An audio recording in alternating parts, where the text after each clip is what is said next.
آگ میں ڈالوں گا تو میں ان سے کہوں گا نحن خلقناکم فلولا تصدقون، ہم نے تم کو بنایا تھا، تم نے یہ مانا کیوں نہیں کہ ہم دوبارہ بھی بنا سکتے ہیں؟ کیوں نہیں مانا تم نے؟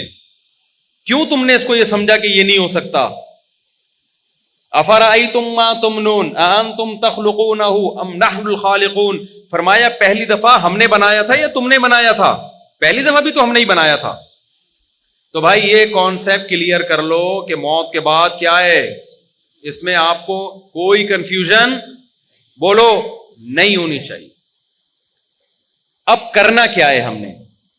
مقصد حیات سمجھ میں آ گیا، اچھا عمل، اللہ کی عبادت، شکر گزاری۔ اب سوال پیدا ہوتا ہے کہ وہ شکر گزاری یا عبادت جس پہ اسلام ہمیں لانا چاہتا ہے اس کو ہم کیسے ایکسپلین کریں گے؟ کیا کرنا پڑے گا ہمیں جس سے ہم اللہ کے شکر گزار کہلائیں گے، جس سے ہم اللہ کے عبادت گزار کہلائیں گے، اور جس سے ہم اللہ کے ہم اچھا عمل کرنے والا کہلائیں گے؟ تو کیا کرنا پڑے گا ہمیں؟ میں سمجھا پا رہا ہوں؟ بس یہ بات کو میں سمیٹ رہا ہوں جلدی سے۔ اس کے لیے سورہ بنی اسرائیل میں اللہ نے 4 باتوں کا حکم دیا کہ جو آدمی 4 کام کر لے گا نا، اللہ کی نظر میں وہ عبادت گزار کہلائے گا، اللہ کی نظر میں وہ شکر گزار کہلائے گا، اللہ کی نظر میں وہ اچھا انسان کہلائے گا، اچھا عمل کرنے والا کہلائے گا۔ یہاں تک بات کلیئر ہو گئی؟ وہ 4 عمل کیا ہیں؟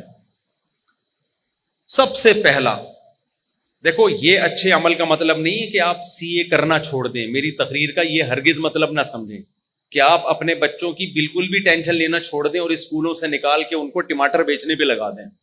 ایسا نہ ہو میرے بیان کے بعد کوئی بچہ او لیول کر رہا ہو، ابا کہیں بیٹا دنیا مسافر خانہ ہے، ٹماٹر بیچ۔ ٹینشن تو لینی نہیں ہے۔ میں بلا وجہ 9 سال تک ٹینشن لیتا رہا، او لیول کی فیسیں بھرتا رہا، اور تجھے چارٹرڈ اکاؤنٹنٹ بنانے کی اور کمپیوٹر کا سافٹ ویئر انجینئر بنانے کی اور امریکہ بھیجنے کی اور تاجر بنانے کی، اور اسکول آج پتا چلا دنیا کیا ہے؟ مسافر خانہ۔ لہذا یہ ریڑھی لے اور ٹماٹر بیچ۔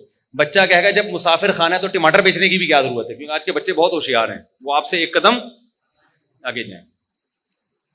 وہ کہیں گے ابا پھر ٹماٹر بیچنے کی بھی تکلف کی کیا ضرورت ہے؟ بیٹھ جاتے ہیں کسی درگاہ پہ جا کے، کچھ نہ کچھ لنگر بٹ رہا ہوتا ہے نا، تو ہمیں بھی مل جائے گا، مسافر خانہ ہے نا۔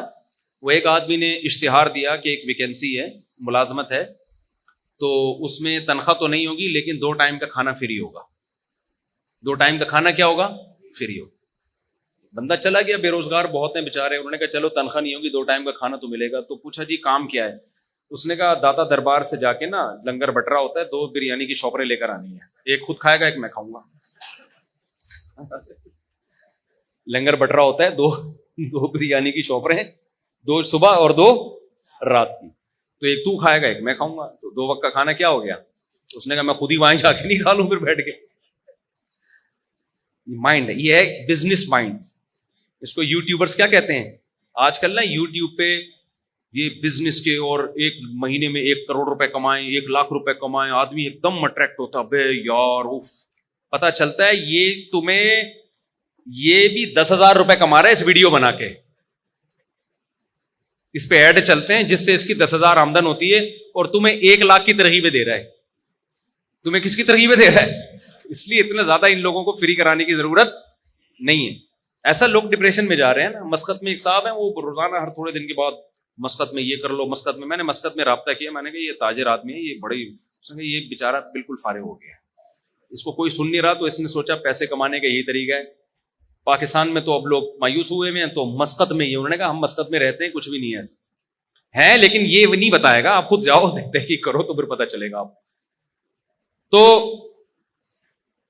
اب آپ نے دنیا کو سمجھ لیا مسافر خانہ۔ جی مفتی صاحب نے کہا ہم آخرت کے لیے پیدا ہوئے ہیں، اور یہ both are made for each other بھی نہیں ہے، اور ابا کے لیے بھی نہیں بنے، اماں کے لیے بھی نہیں بنے، بچوں کے لیے بھی نہیں بنے، تو اس سے تو رہبانیت آئے گی نا، رہبانیت، دنیا کو لات مارنا آئے گا، پھر ہم تو ترقی میں اور پیچھے رہ جائیں گے۔ کیا خیال ہے؟ گورا تو پھر ہمیں اور غلام بنا لے گا، تو ہم اللہ کی عبادت تو بعد میں ہوگی، پہلے کس کی عبادت شروع ہو جائے گی؟ گورے کی، جو ہو کر جو کر رہے ہیں ہم بھکاری کیوں ہیں؟ سائنس ٹیکنالوجی میں اگر ہم آگے ہوتے تو بھکاری ہوتے؟ تو اسلام کسی ایسی بات کا حکم دے سکتا ہے جس سے آپ اور بھکاری بن جاؤ؟ کیا خیال ہے؟ اکاؤنٹنگ کا علم تو اسلام نے سکھایا سب سے پہلے. سورہ بقرہ کی سب سے لمبی آیت اکاؤنٹنگ کی فضیلت میں نازل ہوئی ہے. قرآن کی سب سے لمبی آیت, سورہ بقرہ کی بھی نہیں, پورے قرآن, جس میں اللہ نے معاملات کی لکھت پڑھت کا حکم دیا ہے تاکہ جھگڑا